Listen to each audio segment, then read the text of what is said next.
വാർത്തകളുടെ തലക്കെട്ടുകൾ നോക്കാം. രാഹുൽ മാങ്കൂട്ടത്തിനെതിരായ ആദ്യ ബലാത്സംഗ കേസിൽ മുൻകൂർ ജാമ്യാപേക്ഷ എതിർത്ത് അതിജീവിത ഹൈക്കോടതിയിൽ. രാഹുലിന്റെ മുൻകൂർ ജാമ്യാപേക്ഷ ഇന്ന് പരിഗണിക്കാനിരിക്കെയാണ് അതിജീവിതയുടെ മറുപടി സത്യവാങ്മൂലം.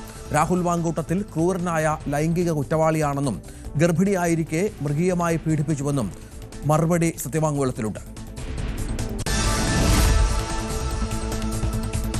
ശബരിമലയിലെ സ്പോൺസർഷിപ്പ് ഇടപാടുകളിൽ വൻ ക്രമക്കേട് കണ്ടെത്തി ED. ദേവസ്വം ബോർഡ് ആസ്ഥാനത്ത് നിന്ന് നിർണായക രേഖകൾ പിടിച്ചെടുത്തു. തട്ടിപ്പിന് ഉണ്ണികൃഷ്ണൻ പോറ്റിക്കൊപ്പം ദേവസ്വം ബോർഡ് ഉദ്യോഗസ്ഥരും. ശബരിമല സ്വർണ്ണക്കൊള്ളയിലെ പ്രതികൾക്ക് ഇന്ന് നിർണായകം. പത്മകുമാർ, മുരാരി ബാബു, ഗോവർദ്ധൻ എന്നിവരുടെ ജാമ്യ ഹർജികൾ ഹൈക്കോടതി പരിഗണിക്കുന്നുണ്ട്. ഉണ്ണികൃഷ്ണൻ പോറ്റിയുടെ ജാമ്യാപേക്ഷയിലും വിധിയിന്ന്. വർഗീയ ചേടുതിരിവിനെ വഴിവെക്കുന്ന പരാമർശം തിരുത്താൻ മന്ത്രി സജി ചെറിയാന് മേൽ സമ്മർദ്ദം. ഇടതുമുന്നണിയെ ബാധിക്കുന്ന പ്രസ്താവനയെന്ന് CPM-ൽ പൊതുവികാരം. മന്ത്രി മാപ്പ് പറയണമെന്ന് സമസ്ത പൈതൃക സമ്മേളനം. വിവാദ പ്രസ്താവനയുമായി സമസ്ത നേതാവ് നാസർ ഫൈസി കൂടത്തായി. മുസ്ലിം വിരോധത്തിന്റെ പേരിൽ നായർ ഈഴവ ഐക്യമുണ്ടാവരുത്. വെള്ളാപ്പള്ളി നടേശന് മകനുണ്ടെങ്കിൽ സുകുമാരൻ നായരുടെ മകളെ വിവാഹം കഴിച്ച് മാതൃക കാണിക്കുമോ എന്നും നാസർ ഫൈസിയുടെ ചോദ്യം. NSSുമായുള്ള ഐക്യം ചർച്ച ചെയ്യാൻ SNDPയുടെ നിർണായക യോഗം ഇന്ന് ആലപ്പുഴയിൽ. തുഷാർ വെള്ളാപ്പള്ളി അടക്കം പങ്കെടുക്കും. യോഗം രാവിലെ 10 മണിക്ക്. BDSന്റെ യോഗവും ഇന്ന്. മകനെ കടലിലെറിഞ്ഞു കൊന്ന കേസിൽ അമ്മ ശരണ്യയുടെ ശിക്ഷാവിധി ഇന്ന്. കുറ്റക്കാരിയെന്ന് കണ്ടെത്തിയത് തളിപ്പറമ്പ് അഡീഷണൽ സെഷൻസ് കോടതി. ഗോവിന്ദപുരം സ്വദേശി ദീപക് ആത്മഹത്യ ചെയ്ത സംഭവത്തിൽ ഇന്ന് ബസ് ജീവനക്കാരുടെ മൊഴി രേഖപ്പെടുത്തും. ബസ്സിലെ CCTV ദൃശ്യങ്ങൾ ശേഖരിച്ചു. കുറ്റാരോപിതയായ ഷിംജിത ഒളിവിൽ. മുൻകൂർ ജാമ്യത്തിന് ശ്രമങ്ങൾ തുടങ്ങി. ഗ്രീൻലൻഡിനെ ഉൾപ്പെടുത്തി പുതിയ ഭൂപടം പുറത്തുവിട്ട് ട്രംപ്. ഗ്രീൻലൻഡ് വേണമെന്ന ആവശ്യം ദാവോസിലെ സാമ്പത്തിക ഫോറത്തിൽ ആവർത്തിക്കും. വിട്ടുവീഴ്ചയില്ലാതെ യൂറോപ്യൻ രാജ്യങ്ങൾ. ഇന്ത്യ ന്യൂസിലൻഡ് T20 പരമ്പരയ്ക്ക് ഇത് തുടക്കം. സഞ്ജു ഓപ്പണറാകും. മത്സരം നാഗ്പൂരിൽ വൈകിട്ട് 7 മണിക്ക്. വാർത്തകളുടെ വിശദാംശങ്ങളിലേക്ക്. രാഹുൽ മാങ്കൂട്ടത്തിനെതിരായ ആദ്യ ബലാത്സംഗ കേസിൽ മുൻകൂർ ജാമ്യാപേക്ഷയെ എതിർത്ത് അതിജീവിത ഹൈക്കോടതിയിൽ. രാഹുലിന്റെ മുൻകൂർ ജാമ്യാപേക്ഷ ഇന്ന് പരിഗണിക്കാനിരിക്കെയാണ് അതിജീവിതയുടെ നടപടി. രാഹുൽ മാങ്കൂട്ടത്തിൽ ക്രൂരനായ ലൈംഗിക കുറ്റവാളിയാണെന്നും ഗർഭിണിയായിരിക്കെ തന്നെ മൃഗീയമായി പീഡിപ്പിച്ചുവെന്നും ഈ മറുപടി സത്യവാങ്മൂലത്തിലൂടെ അതിജീവിത പറയുന്നു. മുൻകൂർ ജാമ്യം നിഷേധിച്ച തിരുവനന്തപുരം പ്രിൻസിപ്പൽ സെഷൻസ് കോടതി വിധിക്കെതിരെ രാഹുൽ നൽകിയ അപ്പീലാണ് സിംഗിൾ ബെഞ്ച് പരിഗണിക്കുന്നത്. 3ാം ബലാത്സംഗ കേസിൽ രാഹുൽ അറസ്റ്റിലായ വിവരമടക്കം മുൻകൂർ ജാമ്യാപേക്ഷ എതിർത്ത് പ്രത്യേക സംഘം ഹൈക്കോടതിയിൽ റിപ്പോർട്ട് നൽകും. ഡാനി ഇപ്പോൾ വിവരങ്ങൾ പങ്കുവെക്കും. ഡാനി, രാഹുലിന് വലിയ തിരിച്ചടിയാണ്. നമുക്കറിയാം, 3ാമത്തെ കേസിൽ ജയിലിലായ രാഹുൽ, ജാമ്യം ലഭിക്കാത്ത രാഹുൽ, ഈ 1ാമത്തെ കേസിലെ അതിജീവിതയുടെ മറുപടി സത്യവാങ്മൂലം കൂടി വരുമ്പോൾ പ്രതിരോധിക്കാൻ അല്പം വിഷമിക്കും.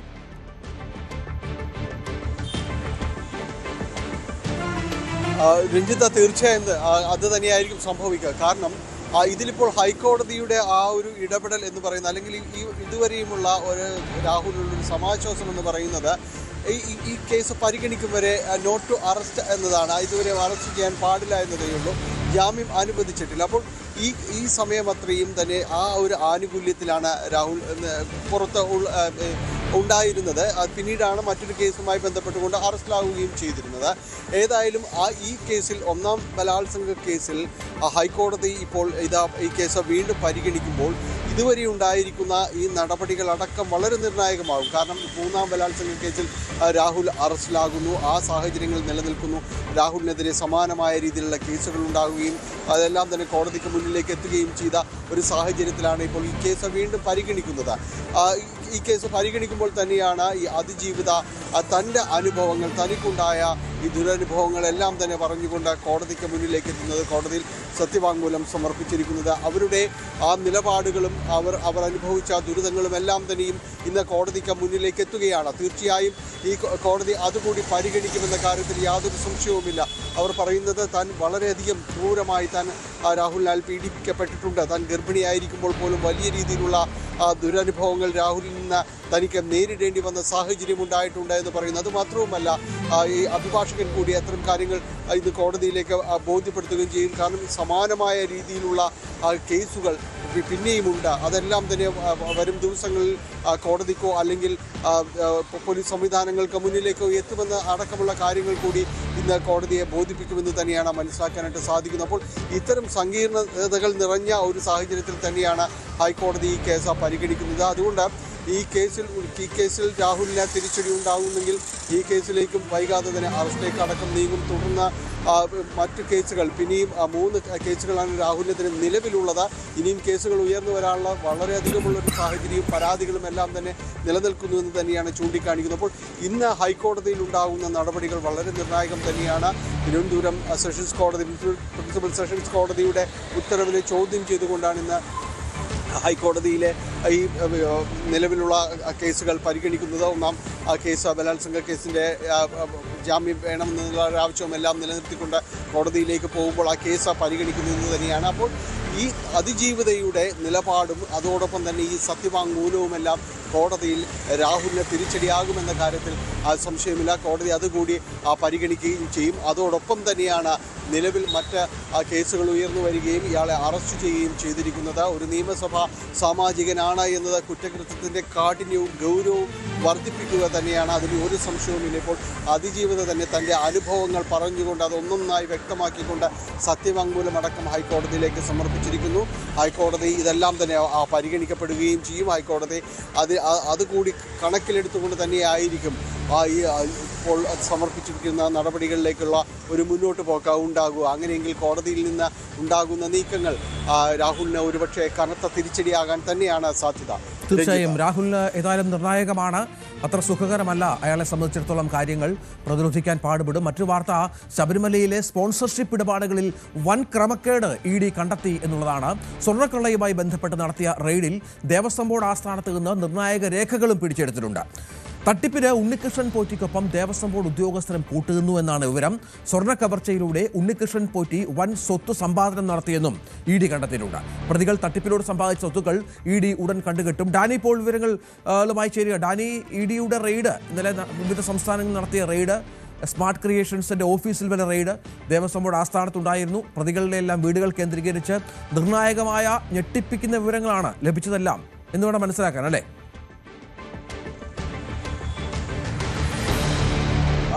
അങ്ങനെ തന്നെയാണ് രഞ്ജിത്ത്. കാരണം ഇന്ന് പുലർച്ചെ വരെ നീണ്ടുനിന്ന റെയ്ഡ്, ഇതിൽ സ്വാഭാവികമായി നമ്മൾ പ്രതീക്ഷിക്കപ്പെട്ടതുപോലെ എല്ലാവരും ഈ തുടർച്ചയായ പരിശോധനകൾ അത് EDയുടെ അന്വേഷണത്തിൻ്റെ മുന്നോട്ട് പോക്കിനെ തീർത്തും അതിൻ്റെ ഗതിവേഗം നിശ്ചയിക്കുന്ന കാര്യങ്ങളായിരിക്കും ഈ പരിശോധന എന്ന് തന്നെയായിരുന്നു വിലയിരുത്തപ്പെട്ടത്. പൊതുവിൽ അങ്ങനെ കണക്കാക്കിയിരുന്നു. അതിലേക്ക് പോകാൻ കഴിയുന്ന രീതിയിലേക്ക് ഗതിവേഗം കൂട്ടാൻ കഴിയുന്ന രീതിയിലേക്കാണ് ഇപ്പോൾ തെളിവുകളടക്കം കണ്ടെത്തിയിരിക്കുന്നതെന്നാണ് മനസ്സിലാക്കാൻ സാധിക്കുന്നത്. ഇതിൽ നിന്ന് ലഭിക്കുന്ന സൂചനകൾ അനുസരിച്ച് തന്നെ വളരെയധികം രേഖകൾ കണ്ടെടുത്തിട്ടുണ്ട്. ഇത് പ്രധാനമായും തന്നെ ശബരിമല സ്പോൺസർഷിപ്പ്, അതായത് നമുക്കറിയാം ശബരിമലയിലെ നിരവധിയായ കാര്യങ്ങൾ ഇതെല്ലാം തന്നെ നടക്കുന്നുണ്ട്. പലപ്പോഴും പലരുടെ ഭക്തരുടെ അടക്കം സ്പോൺസർഷിപ്പിലാണ് ഇതിൽ കാര്യങ്ങൾ കൊണ്ടുപോകുന്നത്. കാരണം അതിന് അവരെല്ലാം തയ്യാറായി മുന്നോട്ട് വരുമ്പോൾ അവരെ അടക്കം കബളിപ്പിക്കുന്ന രീതിയിലേക്ക് പല കാര്യങ്ങളും നടന്നിരുന്നു എന്നതാണ്. പലരും സ്പോൺസർഷിപ്പായി അവരുടെ വഴിപാടുകളായിട്ടെല്ലാം ഓരോ കാര്യങ്ങൾ ചെയ്തപ്പോൾ അതിനിടയിൽ മധ്യവർത്തിയായി നിന്നുകൊണ്ട് ഈ ഉണ്ണികൃഷ്ണൻ പോറ്റി അടക്കമുള്ളവ ഉദ്യോഗസ്ഥ സംവിധാനങ്ങളടക്കം ചേർന്നുകൊണ്ട് വലിയ രീതിയിലുള്ള തട്ടിപ്പ് നടത്തി എന്നതാണ് പ്രാഥമികമായൊരു നിഗമനത്തിലേക്കെല്ലാം വരുന്നത്. ഇതിന് ഇവർക്ക് സമർത്ഥിക്കാവുന്ന രീതിയിലേക്കുള്ള തെളിവുകളടക്കം ചില രേഖകളടക്കം കണ്ടെത്തിയിട്ടുണ്ട്, ബാങ്ക് രേഖകളടക്കം കണ്ടെത്തിയിട്ടുണ്ട് എന്നത് പറയുന്നു. ഒപ്പം തന്നെയും ഇതിൽ ഇവരുടെ ആശയവിനിമയം നടത്തിയ സംവിധാനങ്ങൾ, ലാപ്ടോപ്പ് അടക്കമുള്ള കാര്യങ്ങൾ പിടിച്ചെടുത്തിട്ടുണ്ട്. ഇതിൻ്റെ എല്ലാം തന്നെ സൂക്ഷ്മമായ പരിശോധനകൾ വേണം. ഈ വരും ദിവസങ്ങളിൽ വിവിധ കേന്ദ്രങ്ങളിലായിരുന്നു പരിശോധനകൾ നടന്നത്. അതുകൊണ്ട് ഈ വരും ദിവസങ്ങളിൽ ഇതെല്ലാം ക്രോഡീകരിക്കുന്ന കാര്യങ്ങളിലേക്കെല്ലാം തന്നെ ED ഉദ്യോഗസ്ഥർ നീങ്ങും. 21 കേന്ദ്രങ്ങളിലടക്കം ഏതാണ്ട് 8ഓളം സ്ഥാപനങ്ങളും ഇതുമായി ബന്ധപ്പെട്ട് പ്രവർത്തിച്ചിട്ടുണ്ട്. അപ്പോൾ ഈ ശബരിമലയിൽ ED ഒരു സമഗ്രമായ പരിശോധനയ്ക്ക് തന്നെയാണ് ഇറങ്ങി പുറപ്പെട്ടിരിക്കുന്നത്. കഴിഞ്ഞ കുറേ നാളുകളായി അവിടെ നിന്നിരുന്ന ഈ സംവിധാനമടക്കം എങ്ങനെയായിരുന്നു പ്രവർത്തിച്ചിരുന്നത്, സ്പോൺസർഷിപ്പ് അടക്കമുള്ള കാര്യങ്ങളിൽ ഏത് രീതിയിലുള്ള കൈകടത്തലുണ്ടായിരുന്നു. ഉണ്ണികൃഷ്ണൻ പോറ്റിക്ക് മറ്റു റോളുകളൊന്നുമില്ല എങ്കിലും എല്ലാത്തിൻ്റെയും ഇടയ്ക്ക് മധ്യവർത്തിയായി ഇയാൾ എല്ലാവരെയും ബന്ധിപ്പിക്കുന്ന ഒരു കണ്ണിയായി നിലകൊണ്ടിരുന്നു. ഇതിൻ്റെ ലാഭം ആർക്കൊക്കെയാണ് ഉണ്ടായിരുന്നത്, ഈ പണം എങ്ങോട്ടൊക്കെയാണ് പോയിരുന്നത്, ഇതിൽ കള്ളപ്പണം അടക്കമുള്ള കാര്യങ്ങൾ ഉണ്ടായിരുന്നു, ഏത് രീതിയിലാണ് ഈ കാര്യങ്ങൾ പ്രവർത്തിച്ചിരുന്നത് എന്നതടക്കമുള്ള കാര്യങ്ങൾ പരിശോധിക്കപ്പെടുകയാണ്. നമുക്കറിയാം, കഴിഞ്ഞ ദിവസങ്ങളിലെല്ലാം തന്നെ ഈ SITയുടെ കണ്ടെത്തലുണ്ടായിരുന്നു.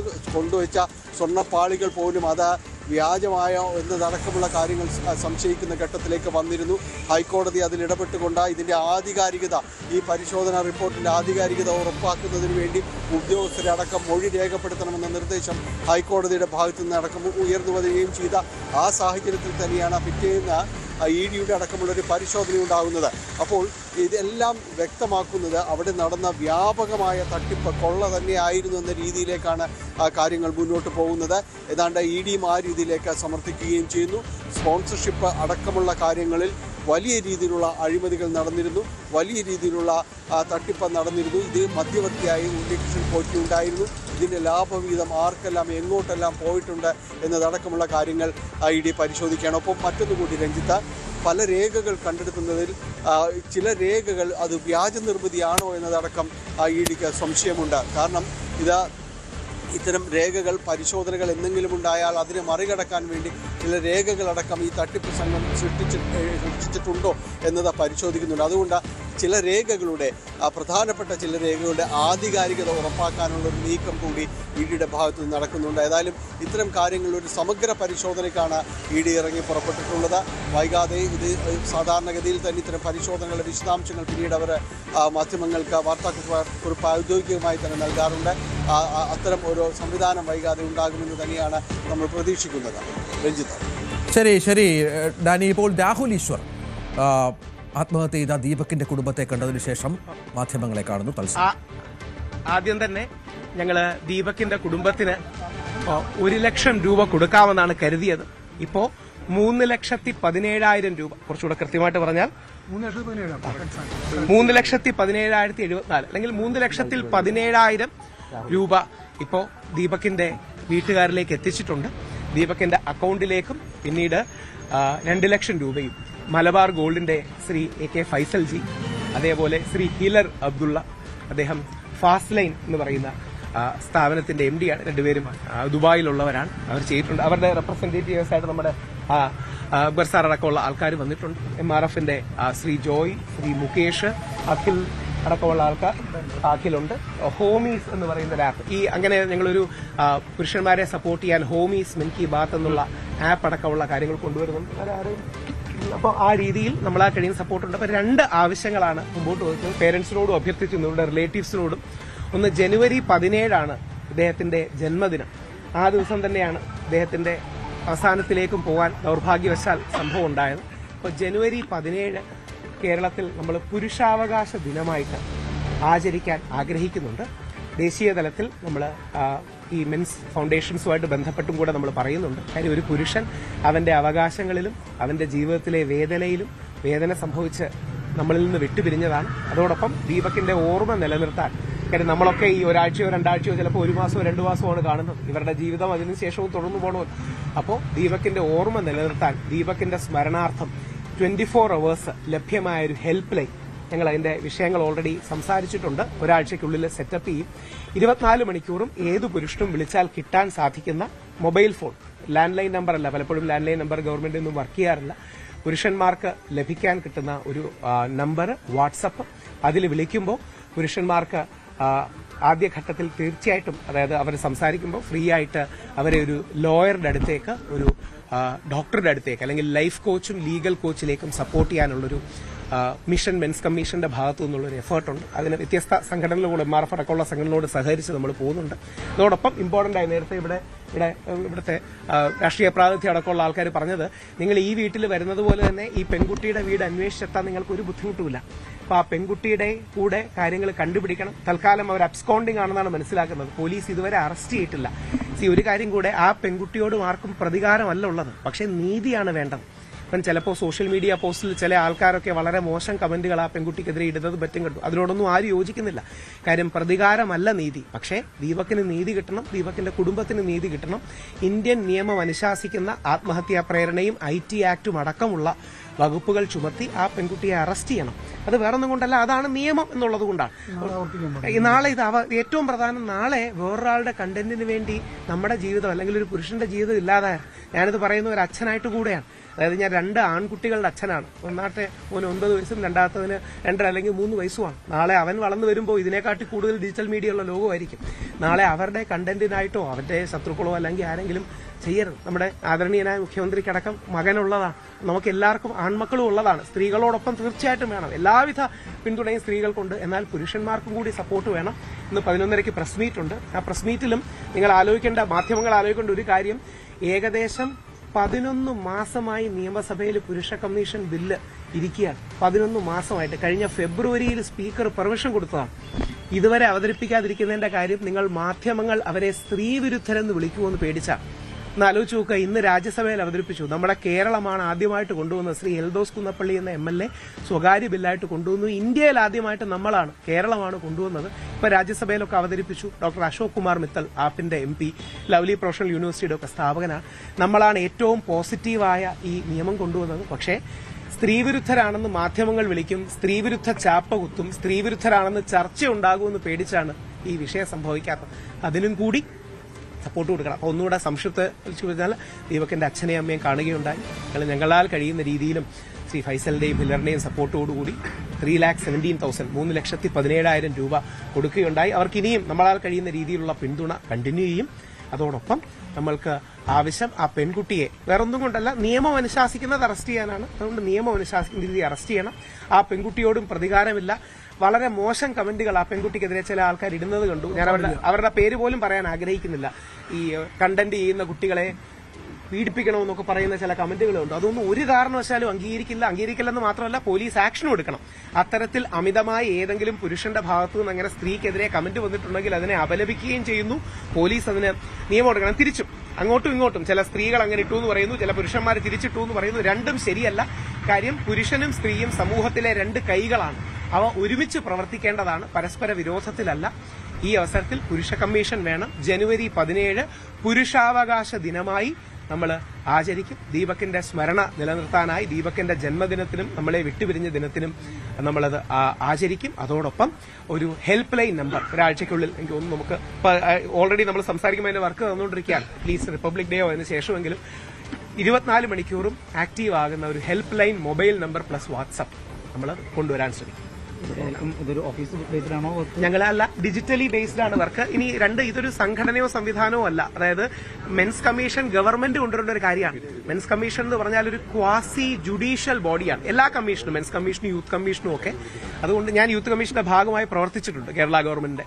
അതുകൊണ്ട് നിർബന്ധമായി കൊണ്ടുവരണം. ഇതോടൊപ്പം ഇതിന്റെ കുറച്ച് ഡീറ്റെയിൽസ് ഞങ്ങൾ ഓൾറെഡി പുരുഷന്മാർക്ക് വേണ്ടി ഈ സപ്പോർട്ടിന്റെ ഭാഗമായി ഹോമീസ് മെൻ കി ബാത്ത് എന്ന് പറയുന്ന സാദിഖടക്കം ബാംഗ്ലൂരിലെ ഉണ്ട്, അവരുടെ സപ്പോർട്ട് ചെയ്യുന്നുണ്ട്. 11:30 അതിന്റെ ഡീറ്റെയിൽസ് കാണിക്കുന്നുണ്ട്. ഇതൊക്കെ വരുന്നത് വരെ എല്ലാവർക്കും സപ്പോർട്ടിന് വേണ്ടിയുള്ള കാര്യം. 11:30 നിങ്ങളെ പ്രസ് മീറ്റിലൂടെ കാണണമെന്ന്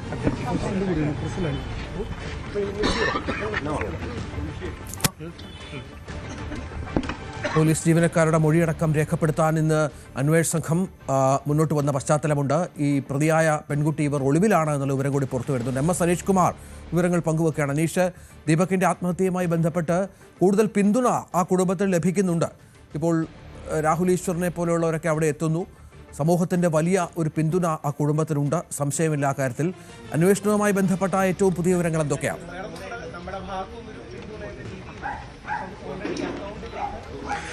രഞ്ജിത്ത്, ആ യുവതിക്ക് വേണ്ടിയുള്ള തെരച്ചിൽ പോലീസ് ഊർജിതമാക്കി നടത്തുന്നുണ്ട്. പക്ഷേ അവർ ഒളിവിലാണ് എന്ന വിവരം തന്നെയാണ് പോലീസ് നൽകുന്നത്. രാജ്യം വിട്ടു പോയിട്ടില്ല എന്നൊരു നിഗമനം പോലീസിനുണ്ട്. മുൻകൂർ ജാമ്യ ഹർജിയുമായി അവർ കോടതിയെ സമീപിക്കാനുള്ള ഒരു ഒരുക്കത്തിലാണ്. അവർ അഭിഭാഷകരെയും മറ്റും കണ്ടതിനുള്ള ഒരു കൂടിക്കാഴ്ച നടത്തിയിട്ടുണ്ട് എന്നും അറിയുന്നു. മംഗലാപുരം ഭാഗത്തേക്കൊക്കെ പോയി എന്ന രീതിയിലുള്ള ചില വിവരങ്ങളും പുറത്തു വരുന്നുണ്ട്. എന്തായാലും ഇക്കാര്യത്തിലൊക്കെ ഉള്ളൊരു ഔദ്യോഗിക സ്ഥിരീകരണം വരേണ്ടതുണ്ട്. എത്രയും പെട്ടെന്ന് ഇവരെ അറസ്റ്റ് ചെയ്യണമെന്ന ആവശ്യവുമായാണ് രീതിയിലാണ് ഈ കുടുംബം മുന്നോട്ട് വന്നത്.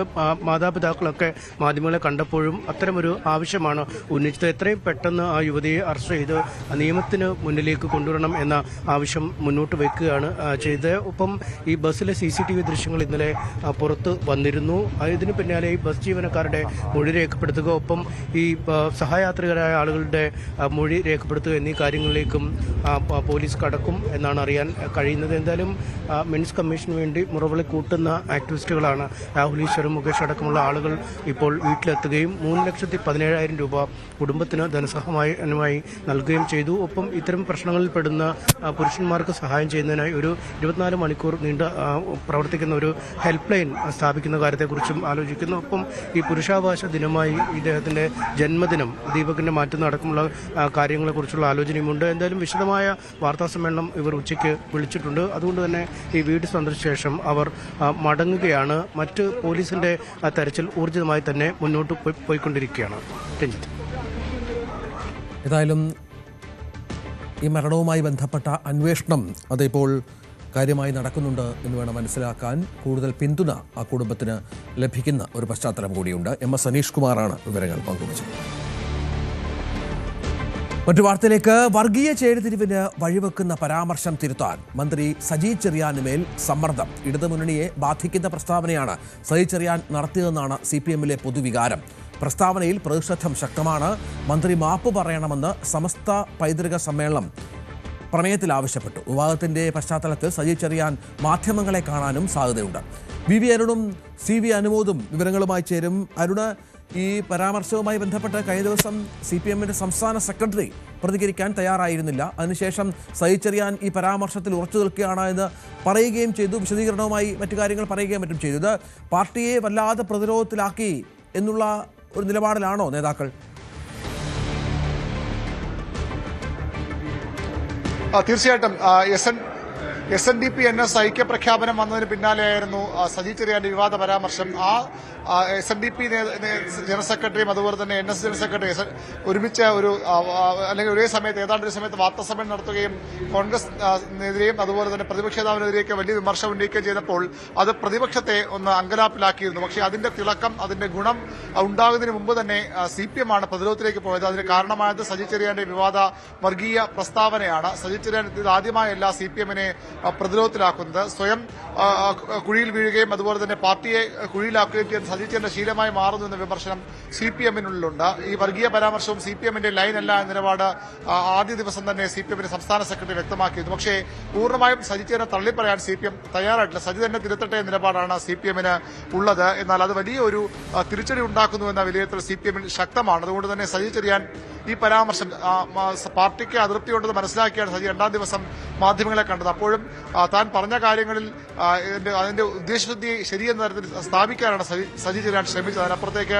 ആ പരാമർശത്തെ പൂർണ്ണമായും പിൻവാങ്ങാൻ സജി തയ്യാറായില്ല. അവിടെയാണ് CPM വീണ്ടും പ്രതിരോധത്തിലാകുന്നത്. ന്യൂനപക്ഷങ്ങൾ കഴിഞ്ഞ ലോക്സഭാ തെരഞ്ഞെടുപ്പ് മുതൽ CPM-മായി അകലുന്നു എന്ന വിലയിരുത്തലുണ്ട്. അത് തിരിച്ചുകൊണ്ടുവരാനുള്ള തീവ്ര ശ്രമത്തിനാണ് CPM-ഉം ഇടതുമുന്നണിയും. അങ്ങനെ ഒരു സാഹചര്യത്തിൽ നിൽക്കുമ്പോഴാണ് സജി ചെറിയാൻ വീണ്ടും അവരെ അകറ്റുന്ന, അത് CPM-നൊപ്പം നിൽക്കുന്നവർക്ക് പോലും അംഗീകരിക്കാൻ കഴിയാത്ത നിലപാടാണ് സജി ചെറിയാന്റെ ഭാഗത്ത് ഉണ്ടായത്. INL CPM-ന്റെ ഘടകകക്ഷിയാണ്. INL-ലും കടുത്ത എതിർപ്പ് സജിയുടെ പരാമർശത്തിൽ പരസ്യമായി തന്നെ പറഞ്ഞിരുന്നു. അങ്ങനെ CPM ഏത് വിധേയയും അകന്നുപോയ ന്യൂനപക്ഷങ്ങളെ പരമാവധി അടുപ്പിച്ച് നിയമസഭാ തെരഞ്ഞെടുപ്പിൽ തുടർഭരണം ഉറപ്പാക്കാൻ ശ്രമങ്ങൾ നടത്തുമ്പോൾ ഇത്തരം പരാമർശങ്ങൾ ഗുണം ചെയ്യില്ല എന്ന പൊതുഅഭിപ്രായം CPM-നുണ്ട്. അടുത്ത ദിവസങ്ങളിൽ CPM-ന്റെ സംസ്ഥാന സമിതി യോഗം അടക്കം ചേരുന്നുണ്ട്. സജിയുടെ നിരന്തരമായ ഇത്തരം പരാമർശങ്ങൾ പാർട്ടിയെ പ്രതിരോധത്തിലാക്കുന്നത് സ്വാഭാവികമായി ചർച്ചയ്ക്ക് വന്നേക്കും. അതിനു മുമ്പ് തന്നെ സജി നിലപാട് തിരുത്തി പറയാൻ സാധ്യതയുണ്ടെന്ന് അദ്ദേഹം ചെങ്ങന്നൂരിലാണുള്ളത്. ഒരുപക്ഷെ ഉച്ചയ്ക്ക് ശേഷം അദ്ദേഹം മാധ്യമങ്ങളെ കാണേണ്ട സാധ്യത തള്ളിക്കളയാനാകില്ല. അദ്ദേഹത്തിന്റെ ഓഫീസ് ഇപ്പോഴും വാർത്താ സമ്മേളനം സ്ഥിരീകരിക്കുന്നില്ല. പക്ഷേ സജി അതീവ സമ്മർദ്ദത്തിലാണ്. CPM-ഉം വലിയ പ്രതിരോധത്തിലാണ്. അതുകൊണ്ട് തന്നെ സജി ചെറിയാൻ വിവാദ പ്രസ്താവന തിരുത്തി പറയാൻ എല്ലാ സാധ്യതയുമുണ്ട്. VV അരുൺ വിവരങ്ങൾ പങ്കുവെക്കുകയാണ്. CV അനുമോദ് കൂടി ചേരുന്നു. അനുമോദ്, മന്ത്രി മാപ്പ് പറയണമെന്നാണ് സമസ്തയുടെ ആവശ്യം. നമുക്കറിയാം, ഈ ന്യൂനപക്ഷ വിരുദ്ധ പ്രസ്താവനകളിലൂടെ പാർട്ടി പ്രതിരോധത്തിലാകുന്ന ആദ്യമായല്ല. ഇപ്പോൾ സജി ചെറിയാൻ കൂടി ആ വഴിക്ക് വരുമ്പോൾ ചില്ലറ പ്രതിരോധമല്ല സൃഷ്ടിക്കേണ്ടി വരിക. NSS SNDP ഐക്യവുമായി ബന്ധപ്പെട്ട ഒരു എതിർപ്പ് സമസ്ത അടക്കമുള്ള ആളുകൾക്കുണ്ട് എന്നാണ് മനസ്സിലാകേണ്ടത്. അത്തരം ചില പരാമർശങ്ങളൊക്കെ വന്നിരുന്നു. ഇപ്പോൾ എന്താണ് ഇതിന്റെ വിവരം?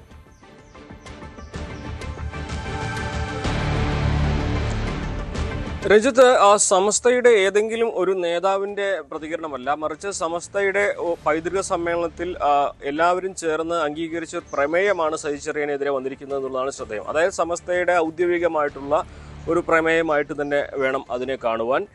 മന്ത്രി സജി ചെറിയാൻ മാപ്പ് പറയണം, അദ്ദേഹം ആ സ്ഥാനത്തിരിക്കാൻ അർഹനല്ല എന്ന് സമസ്ത പറയുമ്പോൾ സ്വാഭാവികമായിട്ടും തെരഞ്ഞെടുപ്പിന് തൊട്ടടുത്ത് നിൽക്കെ CPM-നെ സംബന്ധിച്ച് ഇത് വലിയ പ്രതിരോധത്തിലാക്കുന്ന സാഹചര്യം തന്നെയാണുള്ളത്. നമുക്കറിയാം, കഴിഞ്ഞ പാർലമെന്റ് തെരഞ്ഞെടുപ്പിലും അതിന് മുൻപുള്ള തെരഞ്ഞെടുപ്പിലുമൊക്കെ CPM എത്രമാത്രം സമസ്തയുമായിട്ട് അടുക്കാൻ ശ്രമിച്ചിരുന്നു, അല്ലെങ്കിൽ സമസ്തയുടെ ഭാഗത്തുള്ള നിലപാടുകൾ മുൻപൊന്നുമില്ലാത്ത രീതിയിൽ CPM-നും ഇടതുപക്ഷത്തിനും സ്വീകാര്യമാവുന്ന തരത്തിലേക്ക് മാറിയിരുന്നു. പക്ഷേ തദ്ദേശ തെരഞ്ഞെടുപ്പ് മുതൽ ആ സാഹചര്യം മാറിക്കൊണ്ടിരിക്കുന്നു. പ്രത്യേകിച്ച് ലീഗുമായിട്ട് സമസ്തയിലെ ഒരു വിഭാഗം അകന്നു നിൽക്കെ തന്നെയാണ് ഇപ്പോൾ ഇടതുപക്ഷത്തിനെതിരെ, സജി ചെറിയാന്റെ പ്രസ്താവനയ്ക്കെതിരെ സമസ്ത ഔദ്യോഗികമായിട്ടൊരു പ്രമേയം ഒരു പൈതൃക സദസ്സിൽ അവർ അവതരിപ്പിക്കുന്നു എന്നുള്ളത്. അത് തീർച്ചയായിട്ടും ഈ ഒരു ഘട്ടത്തിൽ രാഷ്ട്രീയമായിട്ട് ഇടതുപക്ഷത്തിന് നൽകുന്ന തിരിച്ചടി വളരെ വലുതാണ്. ഇതിനെ മറികടക്കുവാൻ ഏതൊക്കെ തരത്തിൽ അവർ ഇടതുപക്ഷം ഈ ഒരു സമസ്തയുമായിട്ട് അനുരഞ്ജനത്തിന് ശ്രമിച്ചാൽ പോലും സജി ചെറിയാന്റെ വിഷയത്തിൽ അവർക്കുണ്ടായ അതൃപ്തി അത് വലിയ തോതിൽ തന്നെ തെരഞ്ഞെടുപ്പിൽ സ്വാധീനം ചെലുത്തുമെന്ന് തന്നെ വേണം കരുതുവാൻ. ആ ഒരു ഘട്ടത്തിൽ സ്വാഭാവികമായിട്ടും ഇടതുപക്ഷം ഇത് മറികടക്കാൻ വലിയ തോതിൽ തന്നെ പാടുപെടുമെന്ന സാഹചര്യത്തിൽ സംശയമില്ല. പ്രത്യേകിച്ച് ലീഗുമായിട്ട് സമസ്തയ്ക്ക് ഒരു പ്രശ്നവുമില്ല എന്ന് പറയുമ്പോൾ UDF-നെ സംബന്ധിച്ചും മുസ്ലിം ലീഗിനെ സംബന്ധിച്ചും ഈ സമകാലീന രാഷ്ട്രീയ സാഹചര്യങ്ങൾ അവർക്ക് വലിയ തോതിൽ തന്നെ അനുകൂലമാവുന്ന ഒരു സാഹചര്യമാണ്, അല്ലെങ്കിൽ അവസ്ഥയാണ് നിലവിൽ സംജാതമായിരിക്കുന്നത്. സമസ്തയുടെ ഈ ഒരു പ്രഖ്യാപനം അല്ലെങ്കിൽ ഈ ഒരു പ്രസ്താവന പല തരത്തിലും അതുകൊണ്ട് തന്നെ ഇടതുപക്ഷത്തിനെ പ്രതിരോധിക്കാൻ പാടുപെടുന്ന സാഹചര്യം തന്നെ തീർക്കും. പ്രത്യേകിച്ച് തെരഞ്ഞെടുപ്പ് തൊട്ടടുത്ത് നിൽക്കെ മുൻപ് നടത്തിയ പ്രീണന സ്വഭാവത്തിലുള്ള നടപടികൾ കൊണ്ട് മാത്രം ഈ ഒരു മുറിവ് അവർക്ക് ഉണക്കാൻ കഴിയില്ല എന്ന് വേണം വിലയിരുത്തുവാൻ. CB അനുമോദാണ് വിവരങ്ങൾ പങ്കുവെക്കുന്നത്. അനുമോദ് തുടരുക. ഇതിനിടെ SNDP NSS ഐക്യത്തെക്കുറിച്ചുള്ള ചർച്ചകൾക്കിടെ വിവാദ പ്രസ്താവനയുമായി സമസ്ത നേതാവ് നാസർ ഫൈസി കൂടത്തായി. മുസ്ലിം വിരോധത്തിന്റെ പേരിൽ നായർ ഈഴവ ഐക്യം ഉണ്ടാകരുത്. SNDP യോഗം ജനറൽ സെക്രട്ടറി വെള്ളാപ്പള്ളി നടേശന് മകനുണ്ടെങ്കിൽ NSS ജനറൽ സെക്രട്ടറി സുകുമാരൻ നായരുടെ മകളെ വിവാഹം കഴിച്ച് മാതൃക കാണിക്കുമോ എന്നും ഐക്യം അവിടെ നിന്നും ഉണ്ടാകട്ടെ എന്നുമായിരുന്നു നാസർ ഫൈസിയുടെ പരാമർശം. ഒരൊറ്റ കാര്യം പറയട്ടെ, ഐക്യം പറയുന്ന ആളുകൾ ആ ഐക്യത്തിന് വേണ്ടി ചെയ്യേണ്ട സാമാന്യം ഒരു ഫോർമുലയുണ്ട്. സ്വന്തം ഈഴവജാതിക്കാരനാണ് വെള്ളാപ്പള്ളിയെങ്കിൽ താങ്കൾക്കില്ലെങ്കിലും സങ്കല്പിച്ചുകൊണ്ട് പറയട്ടെ, താങ്കളുടെ ഒരു മകൻ താങ്കൾ സൗഹൃദത്തോടുകൂടി പറയുന്ന NSS, ഞങ്ങൾക്കെതിരില്ല, NSS ആവാം, NSS-ന്റെ സംസ്ഥാന സെക്രട്ടറിയുടെ മകളെ കല്യാണം കഴിച്ചുകൊണ്ട് മാതൃക സ്ഥാപിക്കാൻ വേണ്ടി വെള്ളാപ്പള്ളിക്ക് സാധിക്കുമോ എന്ന ചോദ്യമാണ്. ഐക്യം അവിടെ നിന്നുണ്ടാവട്ടെ, സൗഹൃദമുണ്ടാവട്ടെ. കെട്ടിച്ചു കൊടുക്കാൻ പോലും, കുടുംബബന്ധം ചേർക്കാൻ പോലും ഐത്തം പ്രകാരം മാറ്റിയെത്തപ്പെടുന്നവർ മുസ്ലിം വെറുപ്പിന്റെ പേരിൽ ഐക്യപ്പെടുന്നത് ശരിയല്ല. എല്ലാവരും ഐക്യപ്പെടണം, ജാതി പറയരുത്, ജാതി ചിന്തിക്കരുത്, എന്നൊരുമിച്ച് കൊണ്ടു നിൽക്കണമെന്ന് പറയുന്നവരാണ്. CB അനുമോദ് വിവരങ്ങൾ പങ്കുവെക്കുകയാണ്. അനുമോദ്, നാസർ ഫൈസി കൂടത്തായുടെ പ്രസ്താവന അത് നമുക്ക് മനസ്സിലാകുന്നത് ഈ ഒരു ഐക്യവുമായി ബന്ധപ്പെട്ട് ഒരു ന്യൂനപക്ഷങ്ങൾക്കിടയിലുള്ള ഒരു ആശങ്ക അല്ലെങ്കിൽ ഒരു കൺസേൺ ഒക്കെ വളരെ പ്രധാനപ്പെട്ട ഒന്നാണ്. അത് നാസർ ഫൈസി തുറന്നു പറയുകയാണ്, കുറച്ചുകൂടി കടുത്ത ഭാഷയിൽ, അല്ലേ?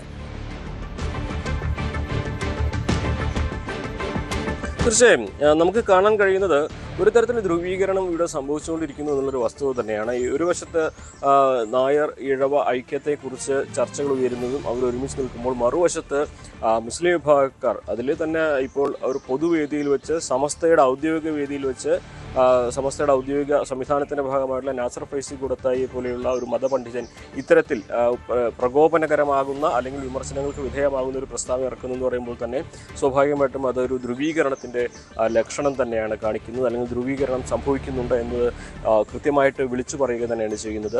മുസ്ലിം പേടിയുടെ പേരിൽ, മുസ്ലിങ്ങളോടുള്ള ഒരു ആശങ്കയുടെ പേരിൽ, ഇസ്ലാമോഫോബിയ എന്ന് നമുക്ക് പരോക്ഷമായിട്ട് പറയാം, അതിൻ്റെ പേരിൽ ഈ ഒരു സാമുദായിക ഐക്യം എന്നുള്ളത് അംഗീകരിക്കാൻ കഴിയില്ല. എല്ലാവരും ഒന്നിക്കട്ടെ, പക്ഷേ അതിൻ്റെ കാരണം ഒരു മുസ്ലിങ്ങളോടുള്ള ഭയമാകരുത് എന്ന് അദ്ദേഹം പറഞ്ഞു വെക്കുമ്പോൾ സ്വാഭാവികമായിട്ടും ഇവിടെ രണ്ട് തരത്തിൽ ഇസ്ലാമിക ധ്രുവീകരണവും അതുപോലെ തന്നെ മറുവശത്ത് ഭൂരിപക്ഷ ധ്രുവീകരണവും സംഭവിക്കുന്നു എന്ന തരത്തിൽ തന്നെ വേണം കാണുവാൻ. അല്ലെങ്കിൽ അതിലേക്ക് ഒരു പൊതുവേദിയിൽ ഇത്തരത്തിലൊരു പ്രസംഗം നടത്തുകയാണെങ്കിൽ പൊതുവേദി അല്ലാത്ത ഇടങ്ങളിൽ അല്ലെങ്കിൽ ആഭ്യന്തരമായിട്ടുള്ള ചർച്ചകളിൽ എത്രമാത്രം ഈ വിഷയങ്ങൾ അവർ ചർച്ച ചെയ്യുന്നുണ്ടാകാം, അല്ലെങ്കിൽ ഈ വിഷയങ്ങൾ ഈ ഒരു തെരഞ്ഞെടുപ്പിനെ സ്വാധീനിക്കുന്ന തരത്തിലേക്ക് മാറുന്നുണ്ടാകാം എന്ന ചോദ്യം തന്നെയാണ് ഉയരുന്നത്.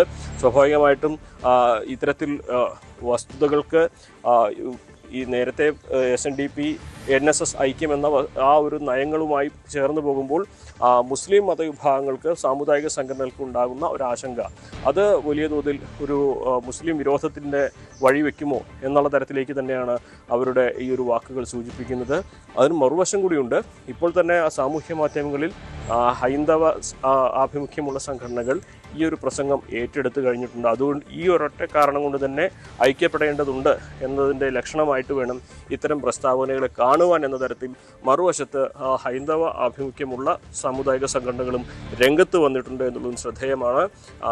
സംസ്ഥാനത്ത് മുൻപൊന്നുമില്ലാത്ത രീതിയിൽ ഒരു ധ്രുവീകരണത്തിന് വഴിവെക്കുന്ന തരത്തിലേക്കുള്ള സാഹചര്യങ്ങളാണ് ഈ ഒരു പ്രസ്താവന തീർക്കുന്നത് എന്ന് ഈ ഒരു ഘട്ടത്തിൽ വിലയിരുത്തേണ്ടി വരും. ശരി രഞ്ജിത്ത്, ഇടവേള.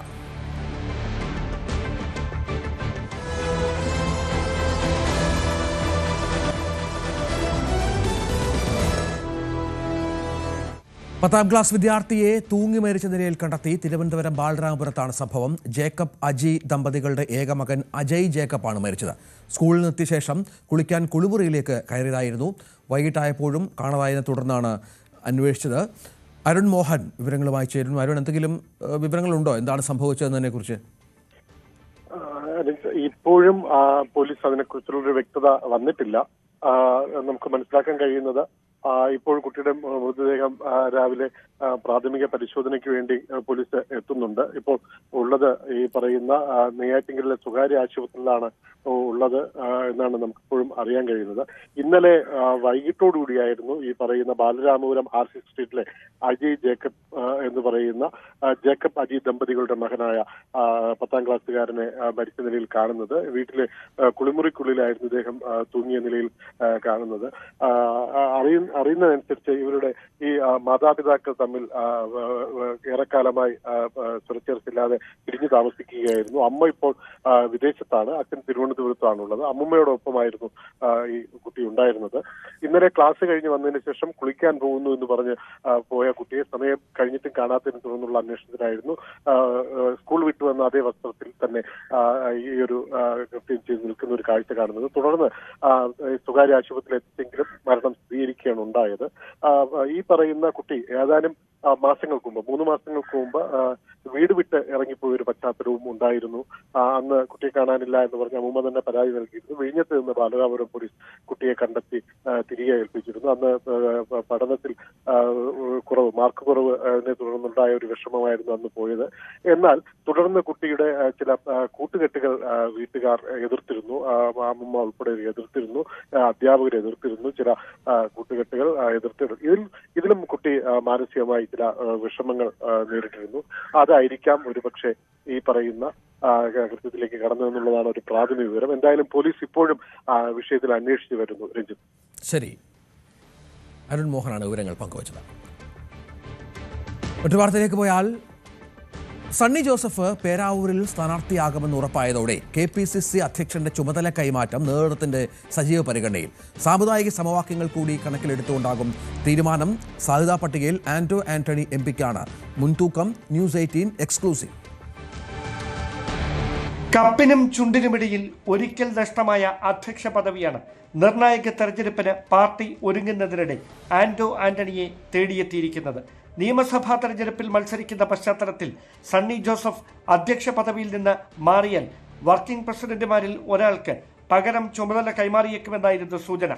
AP അനിൽകുമാറും PC വിഷ്ണുനാഥും വണ്ടൂരിലും കുണ്ടറയിലുമായി വീണ്ടും ജനവിധി തേടുന്ന പശ്ചാത്തലത്തിൽ വർക്കിംഗ് പ്രസിഡന്റുമാരിൽ ശേഷിക്കുന്ന ഷാഫി പറമ്പിൽ MP-ക്ക് താൽക്കാലിക ചുമതല കൈമാറാനായിരുന്നു ആദ്യഘട്ട ചർച്ചകൾ.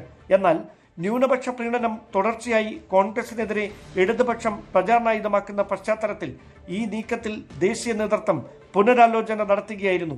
MP-മാർക്ക് ഇളവനുവദിച്ചാൽ ഷാഫിയെയും കടുത്ത പോരാട്ടം നടക്കുന്ന വടക്കൻ കേരളത്തിലെ ഒരു മണ്ഡലത്തിൽ പരിഗണിച്ചേക്കുമെന്നും അഭ്യൂഹങ്ങളുണ്ട്. കേരള കോൺഗ്രസ് M-നെ മുന്നണിയിലെത്തിക്കാനുള്ള നീക്കം അനിശ്ചിതത്വത്തിലായതോടെ ക്രൈസ്തവ സഭകളുടെ പിന്തുണ കൂടി മുന്നിൽ കണ്ടാണ് മധ്യ കേരളത്തിൽ നിന്നുള്ള ക്രൈസ്തവ മുഖത്തെ പാർട്ടിയുടെ നിർണായക പദവിയിലേക്ക് നിയോഗിക്കാനുള്ള ചർച്ചകൾ സജീവമായിരിക്കുന്നത്.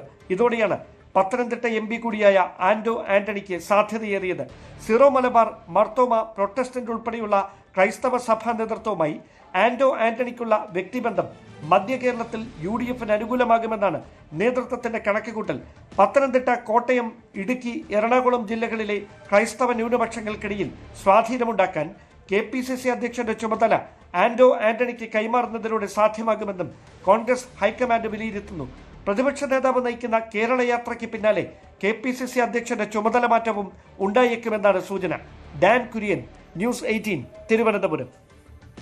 കാസർഗോഡ് നിയമസഭാ മണ്ഡലത്തിൽ മുസ്ലിം ലീഗ് സ്ഥാനാർത്ഥിയായി KM ഷാജി എത്തുമെന്ന പ്രചാരണത്തിനിടെ പുറമേ നിന്നുള്ള സ്ഥാനാർത്ഥി എത്താനുള്ള സാധ്യത തള്ളി മുസ്ലിം ലീഗ് ജില്ലാ പ്രസിഡന്റ് കലക്ടർ മഹീൻ ഹാജി. BJPയുമായി നേർക്കുനേർ മത്സരം നടക്കുന്ന ജില്ലയിലെ 2 മണ്ഡലങ്ങളിലും തദ്ദേശീയർ തന്നെ വേണമെന്ന പൊതു അഭിപ്രായമാണെന്ന് അദ്ദേഹം ന്യൂസ് 18നോട് പറഞ്ഞു. എല്ലാവർക്കും സ്വീകാര്യനായ സ്ഥാനാർത്ഥിയാകും സംസ്ഥാന നേതൃത്വം പ്രഖ്യാപിക്കുക എന്നും UDF ചെയർമാൻ കൂടിയായ മാഹിൻ ഹാജി കൂട്ടിച്ചേർത്തു. നിയമസഭാ തെരഞ്ഞെടുപ്പിൽ കാസർഗോഡ് ജില്ലയിൽ മഞ്ചേശ്വരവും അതുപോലെ തന്നെ കാസർഗോഡും വർഷങ്ങളായി ലീഗിൻ്റെ സ്വന്തം മണ്ഡലമാണ്. ഇത്തവണയും വാശിയേറിയ മത്സരമാണ് നടക്കുന്നതെങ്കിലും ഈ 2 മണ്ഡലവും നിലനിർത്താനാകും തന്നെയാണ് മുസ്ലിം ലീഗ് പ്രതീക്ഷിക്കുന്നത്. അതോടൊപ്പം സ്ഥാനാർത്ഥിയെ സംബന്ധിച്ചും മുസ്ലിം ലീഗിൽ ഏതാണ്ട് തീരുമാനം ആവുന്നുണ്ട്. ഏതായാലും പുറത്തു നിന്നുള്ള സ്ഥാനാർത്ഥി ഉണ്ടാകുമെന്ന ഒരു സംസാരമുണ്ടായിരുന്നു. പക്ഷേ ഏതൊക്കെ രീതിയിലാണ് ആ കാര്യങ്ങളെന്ന് സംസാരിക്കാൻ നമ്മോടൊപ്പം UDFന്റെ ജില്ലാ ചെയർമാനും അതുപോലെ തന്നെ മുസ്ലിം ലീഗ് ജില്ലാ പ്രസിഡന്റുമായ കല്ലട്ര മാഹിൻ ഹാജി തന്നെ ചേരുന്നു. എന്തായാലും 2 നിയമസഭാ മണ്ഡലം മുസ്ലിം ലീഗിനെ സംബന്ധിച്ചിടത്തോളം വലിയ അഭിമാനമാണ്, പോരാട്ടം നടക്കുന്നതാണ്. എങ്ങനെയാണ് ഇത്തവണത്തെ തെരഞ്ഞെടുപ്പ്? ഇത്തവണ മഞ്ചേശ്വരമാണ് കുറച്ച് ചെറിയൊരു മാർജിനിൽ വിജയിച്ചുകൊണ്ടിരുന്നത്. ഇത്തവണ കഴിഞ്ഞ തവണത്തെ പോലെ 800ഓളം വോട്ടുകൾക്ക് മാത്രമാണ് കഴിഞ്ഞ തവണ വിജയിച്ചിരുന്നതെങ്കിൽ ഇത്തവണ അത് 10,000-ത്തിലധികം വോട്ടിൻ്റെ ഭൂരിപക്ഷത്തിന് വിജയിക്കുമെന്ന പ്രതീക്ഷയാണ് ഞങ്ങൾക്ക് മഞ്ചേശ്വരത്തുള്ളത്. കാസർഗോഡ് അതുപോലെ 10,000-ത്തിന് മുകളിലാണ് എല്ലായ്പ്പോഴും ഭൂരിപക്ഷം ഉണ്ടായിരുന്നത്. അത് നിലനിർത്താനും വലിയൊരു ഭൂരിപക്ഷത്തോടുകൂടി വിജയിക്കാൻ സാധിക്കുമെന്ന പ്രതീക്ഷയിലാണ് പ്രവർത്തകരും മുസ്ലിം ലീഗിൻ്റെ നേതാക്കളും എല്ലാം ഉള്ളത്. ഈ കാസർഗോഡ് സ്ഥാനാർത്ഥിയെ ചൊല്ലിയാണ് പുറത്തു നിന്നും KM ഷാജി പോലുള്ള സ്ഥാനാർത്ഥികൾ മത്സരിക്കുന്നൊക്കെയാണ് പറയുന്നത്. ഏതായാലും അതിന് ചർച്ചകൾ നടക്കുന്നതേ ഉള്ളൂവെങ്കിലും അങ്ങനെ പുറത്തുനിന്നുള്ള ഒരു സ്ഥാനാർത്ഥിക്ക് സാധ്യതയുണ്ടോ കാസർഗോഡ്? അങ്ങനെ KM ഷാജി അത് പറയാൻ കാരണം എനിക്ക് തോന്നുന്നത് കാസർഗോഡ് ജില്ലയിൽ ഇപ്പം പല പരിപാടികളും മുസ്ലിം ലീഗിൻ്റെ പരിപാടികളിൽ KM ഷാജി പങ്കെടുക്കുന്നുണ്ട്. കാരണം KM ഷാജി നല്ലൊരു പ്രാസംഗികനാണ്, മുസ്ലിം ലീഗിൻ്റെ സംസ്ഥാന സെക്രട്ടറി കൂടിയാണ്. അപ്പോൾ അതുകൊണ്ട് മുസ്ലിം ലീഗിൻ്റെ പ്രവർത്തകർ ആവേശം കൊള്ളിക്കുന്ന പ്രസംഗമായതുകൊണ്ട് എല്ലാവരും ഷാജിയെ ഇങ്ങോട്ട് ക്ഷണിക്കുന്നുണ്ട്. അല്ലാതെ മത്സരിക്കാനെന്ന ഉദ്ദേശത്തോടു കൂടി ഇവിടെ വരുന്നത് എന്ന തോന്നൽ ഞങ്ങൾക്ക് നേതൃത്വത്തിനോ അല്ലെങ്കിൽ മറ്റ് ആർക്കും അങ്ങനെ ഉണ്ടായിട്ടില്ല. അത് ഷാജി അങ്ങനെ ആഗ്രഹിച്ചിരുന്നു എന്ന് ഞാൻ വിശ്വസിക്കുന്നില്ല. ജില്ലയിൽ നിന്നുള്ള ആളുകൾ വേണമെന്ന ആഗ്രഹം എല്ലാവർക്കും ഉണ്ട് എന്നാണ് മനസ്സിലാക്കാൻ സാധിച്ചത്. ഏതായാലും സംസ്ഥാന കമ്മിറ്റി ആരെ നിയമിച്ചാലും ആരെ സ്ഥാനാർത്ഥിയാക്കിയാലും അതിനെ വിജയിപ്പിക്കാനും മുസ്ലിം ലീഗിൻ്റെ പ്രവർത്തകർ ഒറ്റക്കെട്ടായി ഉണ്ടാകുമെന്നതിൽ യാതൊരു തർക്കമില്ല. ഈ എന്നെ നിൽക്കുന്ന ഇപ്പം 3 ടേമായി ഇനിയൊരു സാധ്യത, ഇനി വീണ്ടും മത്സരം കെട്ട് എന്നെ നിലവിൽ സാധ്യതയുണ്ടോ അല്ല പുതിയ സ്ഥാനാർത്ഥി വരട്ടെ എന്നാണോ ജില്ല? അപ്പോൾ ഈ പത്രങ്ങളിൽ കാണുന്നത് ഇങ്ങനെ 3 തവണ മത്സരിച്ചവരെ ഒഴിവാക്കുമെന്നാണ്. അതല്ലാതെ മറ്റ് വിവരങ്ങളൊന്നും ഞങ്ങൾക്കില്ല. 4മതായും എന്നെ നിലയ്ക്കുന്നതിനെ പരിഗണിക്കുന്നുണ്ടെങ്കിലും അതിലും എതിർപ്പ് സംസ്ഥാന കമ്മിറ്റിയാണ് തീരുമാനിക്കുന്നത്. സംസ്ഥാന കമ്മിറ്റി തീരുമാനിച്ച ആരായാലും അത് ഇരുകൈയും നീട്ടി സ്വീകരിക്കുന്ന ഒരു നിലപാടായിരിക്കും കാസർഗോഡ് മുസ്ലിം ലീഗ് പ്രവർത്തകരുടേത്. കാരണം എന്നെ നിലയ്ക്കുന്ന ആദ്യം മത്സരിക്കാൻ വരുന്നത് CT അഹമ്മദ് അലി സാഹിബിനെ ഒഴിവാക്കിക്കൊണ്ടാണ്. അന്ന് എന്നെ നിലയ്ക്കുന്ന അതിന് തൊട്ട് മുമ്പ് 1 മാസം മുമ്പ് വരെ എന്നെ നിലയ്ക്കുന്ന INL പ്രവർത്തിച്ചിരുന്ന ഒരാളായിരുന്നു. അപ്പോൾ 1 മാസത്തിനകം തന്നെ INLൻ്റെ ആളെ മുസ്ലിം ലീഗുകാരനായി അംഗീകരിക്കാൻ ഈ ജില്ലയിലെ ഈ നിയോജക മണ്ഡലത്തിലെ ആളുകൾക്ക് സാധിച്ചെങ്കിൽ ഇനി ആര് വന്നാലും ഒരു എതിർപ്പുമില്ലാതെ ഇരുകൈയും നീട്ടി സ്വീകരിക്കുമെന്ന വിശ്വാസമാണ് ഞങ്ങൾക്കെല്ലാം ഉള്ളത്. UDFന്റെ ജില്ലാ ചെയർമാൻ എന്ന നിലയിൽ ചോദിക്കുന്നു, എങ്ങനെയാണ് പൊതുവെ കോൺഗ്രസും മുസ്ലിം ലീഗും മറ്റ് പ്രശ്നങ്ങളൊന്നും ഇല്ലാതെ അങ്ങനെ തന്നെയാണ് മുന്നോട്ട് പോകുന്നത്? ഇതിന് ഉദുമ കൂടി ഇത്തവണ പിടിച്ചെടുക്കുമെന്നാണ് കോൺഗ്രസ് പറയുന്നത്. അതിനൊരു സാധ്യതയുണ്ടോ? ഉദുമയും തൃക്കരിപ്പൂരും പിടിച്ചെടുക്കാനുള്ള ശ്രമമാണ് UDFന്റെ ഭാഗത്തുനിന്ന് ഉണ്ടാകുന്നത്. അപ്പോൾ നല്ലൊരു സ്ഥാനാർത്ഥിയെ കിട്ടിയാൽ ഉദുമയും തൃക്കരിപ്പൂരും ഞങ്ങൾക്ക് വിജയിപ്പിച്ചെടുക്കാൻ സാധിക്കുമെന്നതിൽ യാതൊരു തർക്കമില്ല. ഇപ്പോൾ ഈ ത്രിതല പഞ്ചായത്ത് തെരഞ്ഞെടുപ്പിൽ പുതുമയിൽ ഭൂരിപക്ഷമുണ്ട്. പാർലമെന്റ് തെരഞ്ഞെടുപ്പിൽ തൃക്കരിപ്പൂർ, കാഞ്ഞങ്ങാട് ഉൾപ്പെടെയുള്ള എല്ലാ മണ്ഡലങ്ങളിലും ഭൂരിപക്ഷം രാജ്മോഹൻ ഉണ്ണിത്താന് ഭൂരിപക്ഷം നൽകാൻ സാധിച്ചിട്ടുണ്ട്. അപ്പോൾ അത് ഞങ്ങൾക്ക് വലിയൊരു പ്രതീക്ഷ ഉണ്ട് എന്നാണ് മനസ്സിലാക്കുന്നത്. എന്തായാലും മുസ്ലിം ലീഗിന്റെ 2 മണ്ഡലങ്ങൾ അത് നിലനിർത്തുന്നതിനോടൊപ്പം പുതുതായി ഉദുമ ഉൾപ്പെടെ നേരത്തെ കോൺഗ്രസ് ഒക്കെ പറഞ്ഞതുപോലെ തന്നെ ഉദുമ ഉൾപ്പെടെ പിടിച്ചെടുക്കാൻ സാധിക്കും എന്ന് തന്നെയാണ് കലക്ടർ മാഹിൻ നാജി പറയുന്നത്. മറ്റൊരു ശ്രദ്ധേയമായ കാര്യം അദ്ദേഹം പറഞ്ഞത് കാസർഗോഡ് ജില്ലയിലെ സ്ഥാനാർത്ഥികൾ തന്നെ മത്സരിക്കട്ടെ, അത് സംസ്ഥാന നേതൃത്വം തീരുമാനിച്ചാൽ അത് അംഗീകരിക്കും, ഏത് രീതിയിലുള്ള കാര്യങ്ങളായാലും അംഗീകരിക്കുമെന്ന് തന്നെയാണ് അദ്ദേഹം പറയുന്നത്. ജില്ലയിലെ സ്ഥാനാർത്ഥികൾ വരുന്നതാണ് ഏറ്റവും നല്ലതെന്ന ഒരു അഭിപ്രായം കൂടി അദ്ദേഹം രേഖപ്പെടുത്തുന്നു. KB Baiju, news 18 Kasaragod. മറ്റൊരു പ്രധാനപ്പെട്ട വാർത്ത, ഇന്ന് NSS SNDP ഐക്യവുമായി ബന്ധപ്പെട്ട് SNDPയുടെ വളരെ നിർണായകമായ ഒരു യോഗം ചേരുന്നുണ്ട് ആലപ്പുഴയിൽ. ആലപ്പുഴ അല്പസമയത്തിനകം ആ യോഗം ആരംഭിക്കുമെന്നാണ് മനസ്സിലാക്കുന്നത്. ഇന്ത്യ മുഴുവനുള്ള SNDPയുടെ യൂണിയൻ ഭാരവാഹികൾ പങ്കെടുക്കുന്നുണ്ട്. യോഗം സ്വീകരിക്കുന്ന തീരുമാനങ്ങളുടെ അടിസ്ഥാനത്തിലായിരിക്കും NSSുമായുള്ള തുടർ ചർച്ചകൾ. SNDP നിലപാടിനെ NSS സ്വാഗതം ചെയ്തതോടെ വലിയ രാഷ്ട്രീയ പ്രാധാന്യം ഈ യോഗത്തിനുണ്ട് എന്നാണ് മനസ്സിലാക്കേണ്ടത്. BDJSന്റെ സംസ്ഥാന കൗൺസിലും ഇതിനുശേഷം ചേരുന്നുണ്ട് എന്നും വിവരമുണ്ട്. ശരണ്യ സ്നേഹിതൻ വിവരങ്ങളുമായി ചേരുകയാണ്. ശരണ്യ, ഏറെ രാഷ്ട്രീയ പ്രാധാന്യമുണ്ട്. ഒരുപക്ഷെ രാഷ്ട്രീയ കേരളം ഉറ്റുനോക്കുന്ന, പ്രത്യേകിച്ച് തെരഞ്ഞെടുപ്പൊക്കെ വരുന്ന സാഹചര്യത്തിൽ ഒരു നിലപാട് പ്രഖ്യാപിക്കുക എന്നുള്ളതും പ്രധാനമാണല്ലോ. അത്തരത്തിലൊരു പരസ്യമായ നിലപാടിലേക്ക് വരുമോ, മറ്റെന്തോ കാര്യങ്ങൾ ചർച്ചയ്ക്ക് വരും?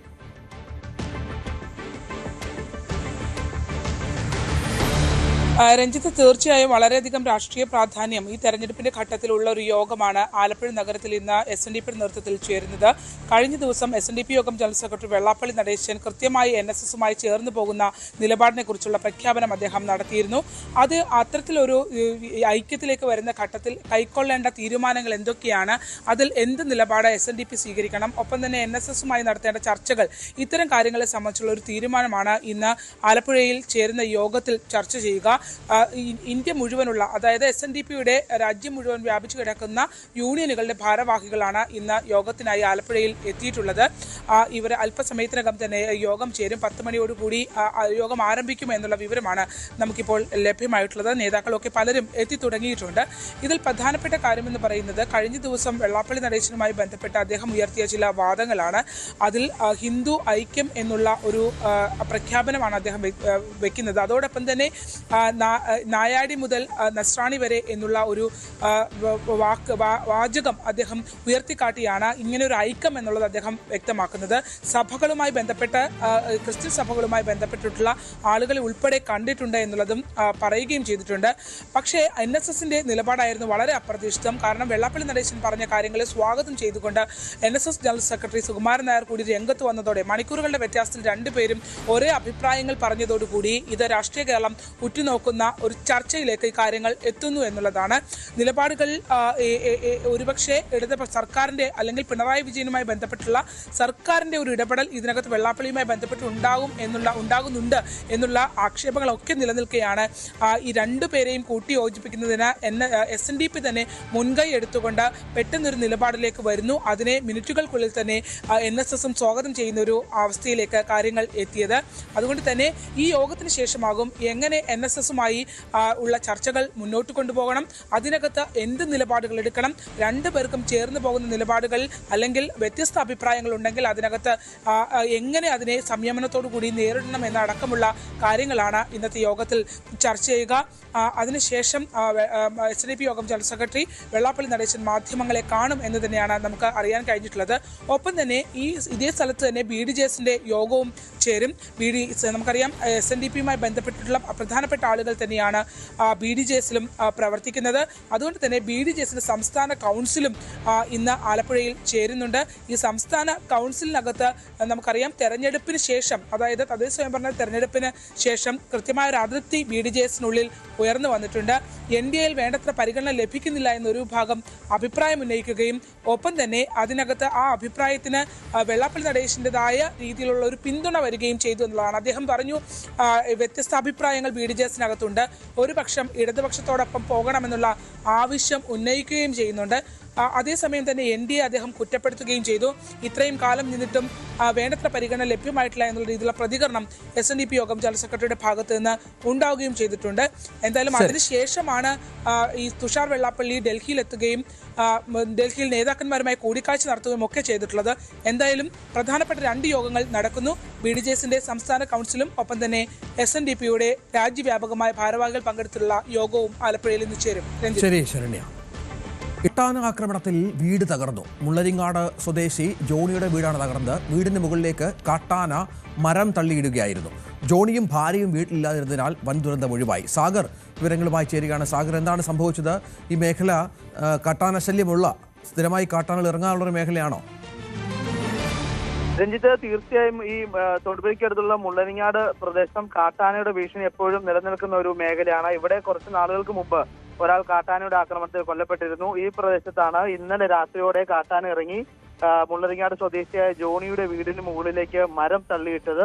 ഈ മരം വീടിന് മുകളിലേക്ക് വീണോടുകൂടി വീട് പൂർണ്ണമായി തകർന്ന അവസ്ഥയിലാണ്. ജോണിയും ഭാര്യയും വീട്ടിൽ ഇല്ലാത്തതിനാൽ തന്നെ വലിയൊരു അപകടമാണ് ഒഴിവായത്. ഈ മേഖല ഇതിനു മുമ്പും കാട്ടാന ഭീഷണി പലവട്ടം നേരിട്ടിട്ടുള്ള ഒരു പ്രദേശമാണ്. നാട്ടുകാർ ശക്തമായ പ്രക്ഷോഭം ഉൾപ്പെടെ ഈ മേഖലയിൽ സംഘടിപ്പിക്കുകയും ചെയ്തിട്ടുണ്ട്. ഇപ്പോൾ ഈ വേനൽ വരുന്നതിന് മുമ്പ് തന്നെ ഈ കാട്ടാനകൾ നാട്ടിലേക്ക് ഇറങ്ങുന്നത് ഈ പ്രദേശവാസികളിൽ ഭീതി ഉളവാക്കിയിട്ടുണ്ട്.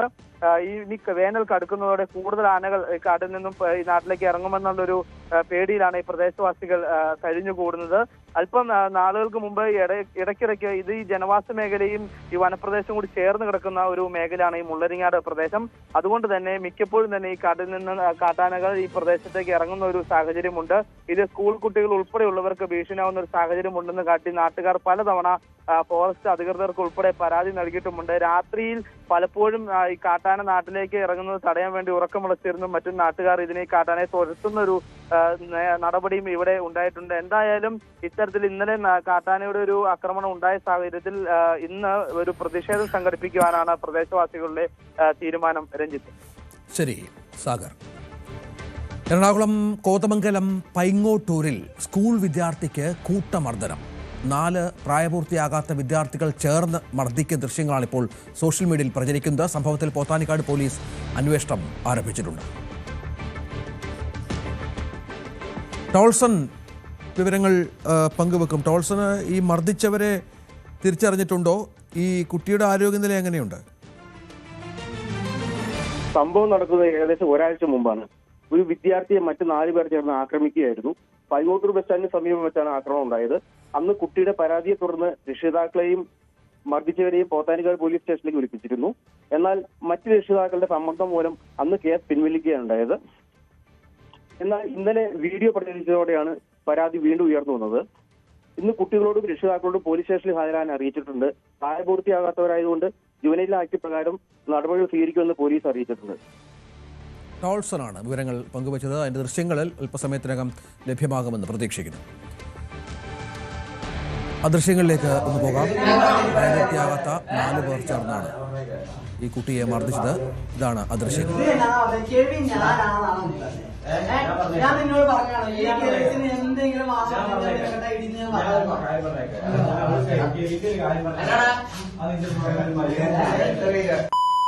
ഞാൻ പറഞ്ഞാണ് ഈ കേസ് കള്ളാണെന്ന് പറഞ്ഞാൽ നിനക്ക് തിരിക്കുന്നു. ഞാൻ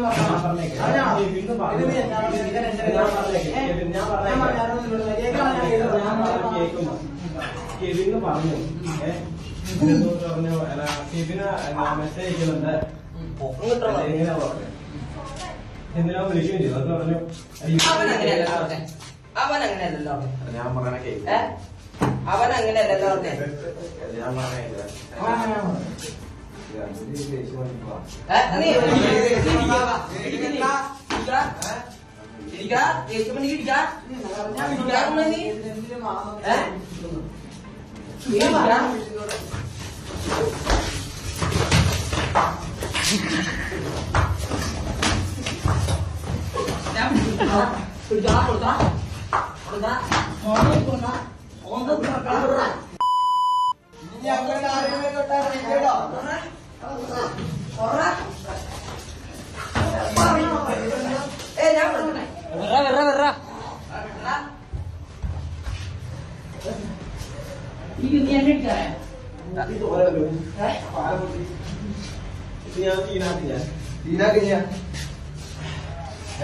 പിന്നെ ചുമ്മാ ഒരു കാര്യം എറണാകുളം കോതമംഗലം പൈങ്ങോട്ടൂരിലാണ് സ്കൂൾ വിദ്യാർത്ഥിയെ കൂട്ടമായി മർദ്ദിച്ചത്. ഇതുമായി ബന്ധപ്പെട്ട വിശദാംശങ്ങൾ ലഭ്യമായി വരുന്നേ ഉള്ളൂ. പോത്താനിക്കാട് പോലീസ് ഈ വിഷയത്തിൽ അന്വേഷണം ആരംഭിച്ചിട്ടുണ്ട്. ബംഗ്ലാദേശിലെ ഇന്ത്യൻ നയതന്ത്ര ഉദ്യോഗസ്ഥരുടെ കുടുംബങ്ങളോട് തിരിച്ചുവരാൻ ആവശ്യപ്പെട്ട് ഇന്ത്യ. രാജ്യത്ത് നടക്കാനിരിക്കുന്ന പാർലമെന്റ് തെരഞ്ഞെടുപ്പുമായി ബന്ധപ്പെട്ട സുരക്ഷാ സാഹചര്യം വഷളാകാനുള്ള സാധ്യത കണക്കിലെടുത്താണ് തീരുമാനം. അതേസമയം ബംഗ്ലാദേശിലെ ഇന്ത്യൻ ഹൈക്കമ്മീഷന്റെ സേവനങ്ങൾ തുടരുമെന്നും അറിയിച്ചിട്ടുണ്ട്. അജയ് സുധാ ബിജു വിവരങ്ങൾ പങ്കുവെക്കുകയാണ്. അജയ്, വളരെ നിർണായകമായ ഒരു നീക്കമാണ് ഇന്ത്യയുടെ ഭാഗത്ത് നിന്ന്. നയതന്ത്രപരമായി വളരെ വലിയ പ്രത്യാഘാതം ഉണ്ടാക്കുന്ന ഒന്നുമാണ്. എന്താണ് വിവരങ്ങൾ? രഞ്ജിത്ത്, നിലവിൽ ഇന്ത്യ ബംഗ്ലാദേശിലുള്ള അവരുടെ നയതന്ത്ര സേവനങ്ങൾ അതൊന്നും നിർത്തലാക്കുന്നില്ല. എംബസിയുടെ സേവനമാണെങ്കിലും അതുപോലെ തന്നെ ഹൈക്കമ്മീഷൻ്റെ സേവനങ്ങളാണെങ്കിലും അതെല്ലാം പഴയതുപോലെ തന്നെ തുടരും. ഇടയ്ക്ക് സംഘർഷങ്ങൾ നിലനിന്ന സമയത്ത് അവിടെ ധാക്കയിലുള്ള നയതന്ത്ര ഓഫീസ് അത് ഇടയ്ക്ക് പൂട്ടിയിരുന്നു. എന്നാൽ പിന്നീട് ഇതിൻ്റെ എംബസി ഓഫീസ് ഉൾപ്പെടെ അതിൻ്റെ പ്രവർത്തനം പുനരാരംഭിക്കുകയായിരുന്നു. എന്നാൽ നിലവിൽ ഈ തെരഞ്ഞെടുപ്പ് ഫെബ്രുവരി 12 നടക്കാനിരിക്കുകയാണ്. ഇനി കുറച്ച് ദിവസങ്ങൾ മാത്രമേ ബാക്കിയുള്ളൂ. അപ്പോൾ ഈ തെരഞ്ഞെടുപ്പിന് മുന്നോടിയായി ബംഗ്ലാദേശിൽ നിരവധി സംഘർഷങ്ങൾ ഉണ്ടാകാൻ സാധ്യതയുള്ളതായിട്ട് ഇൻ്റലിജൻസ് റിപ്പോർട്ടുണ്ട്. ഇപ്പോഴും ന്യൂനപക്ഷ വിഭാഗങ്ങൾക്ക് നേരെയുള്ള ആക്രമണങ്ങൾ രാജ്യത്ത് തുടരുകയാണ്. അപ്പോൾ ഈ സാഹചര്യം കണക്കിലെടുത്തുകൊണ്ടാണ് ഇന്ത്യൻ നയതന്ത്ര ഉദ്യോഗസ്ഥരുടെ ഈ കുടുംബാംഗങ്ങളോട് ഇന്ത്യയിലേക്ക് തിരിച്ചു വരാൻ വേണ്ടി സർക്കാർ ആവശ്യപ്പെട്ടിട്ടുള്ളത്. ഇതിൻ്റെ നടപടിക്രമങ്ങൾ ഇതിനോടകം തന്നെ ആരംഭിച്ചിട്ടുണ്ട്. ബംഗ്ലാദേശിലുള്ള ഇന്ത്യൻ ഹൈക്കമ്മീഷണറുടെയും അതുപോലെ തന്നെ ജൂനിയർ ഹൈക്കമ്മീഷണർമാരുടെയും എല്ലാവരുടെയും വീട്ടുകാരോട് തിരിച്ചു വരാനാണ് കർശന നിർദ്ദേശം നൽകിയിട്ടുള്ളത്. ശരി, അജയ് സുധാ ബിജു വിവരങ്ങൾ പങ്കുവച്ചു. 9 മണി വാർത്ത പൂർണ്ണമാവുകയാണ്. ഇനി ന്യൂസ് ട്രെൻഡ്സുമായി TG സൈത്ത് ചേരും.